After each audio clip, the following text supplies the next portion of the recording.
বন্ধুরা, এই বিড়ালটি তার ছানাগুলো নিয়ে আসে বাজারে কিছু খাওয়ার আশায় এবং সে একটি দোকানে কিছু খাবারের সাহায্য চায় এবং সে দোকানদার তাকে মারধর করে তাড়িয়ে দেয়। বাচ্চাগুলোর পেটে ছিল খিদা, তাই তো তার মা চলে গেল বাজারে। আবার সে এবার কিছু চুরি করার চিন্তা ভাবনা করে। তো যেমন চিন্তা তেমন কাজ, একটি রানলে দৌড় মারে এবং মালিক পিছন থেকে ধাওয়া করে, পিছন থেকে একটি গুলি মারে এবং অবশেষে সেখানে মারা যায় বিড়ালটি। তো বিড়ালটি এখানে মৃত্যুর সাথে দিন গুনছিল এবং তার মৃত্যু মনে হয় সেখানে হবে, সে চিন্তা ভাবনা করে সে এখানে পড়েছিল অনেকক্ষণ। পরের সিনে আমরা দেখতে পাই যে মালিক তার বন্দুকটা হাতে করে নিয়ে চলে যাচ্ছে আবার বাজারের দিকে এবং তার ছানাগুলো খুব কাঁদছিল তার মায়ের জন্য এবং তাদের খিদার জন্য। আমরা পরের সিনে দেখতে পাই এখানে একটি অ্যাম্বুলেন্সে করে সেই বিড়ালটিকে মেডিকেলে ভর্তি করে এবং আইসিইউতে নিয়ে যায় এবং সেখানে তার চিকিৎসা চলতে থাকে।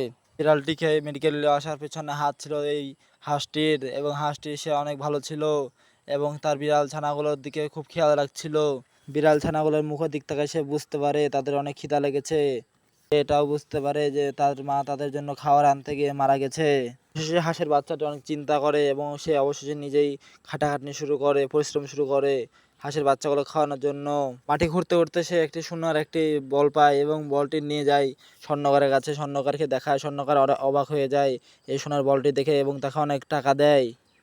টাকাটি হাতে পেয়ে সে অনেক ধন্যবাদ জানায় সেই স্বর্ণকারকে এবং তাদের জন্য অনেক খাবার কিনে নিয়ে যায় হাতে করে। খাবার দেখে বিড়াল ছানাগুলো অনেক খুশি হয় এবং তারা অনেক তৃপ্তি করে তারা খায়। এদিকে সেই হাঁসটি সেই বড় বিড়ালটির কাছে আসে এবং তাদেরকে বলে, তার মাকে বলে যে আমি তোমার বাচ্চাগুলো খাওয়াইছি। এটা দেখে সেই বিড়ালটি অনেক খুশি হয় এবং সে দোয়া করতে থাকে সেই হাঁসটির জন্য। হাঁসটি বলে যে তুমি টেনশন করো না, তোমার বাচ্চাগুলোর খেয়াল রাখার দায়িত্ব আমার। এবং সে অনেক খুশিতে চলে আসে বাজারের দিকে আবার। তার কিছুদিন পর সেই বিড়ালটির অবস্থা খুব খারাপ হতে থাকে এবং পালস রেট একদম কমতে থাকে। তো দিন দিন যেন পালস রেট একদম কমতে থাকছিল এবং সেটা নিয়ে অনেক টেনশন হয়ে পড়ে গেছিলো ডাক্তাররাও।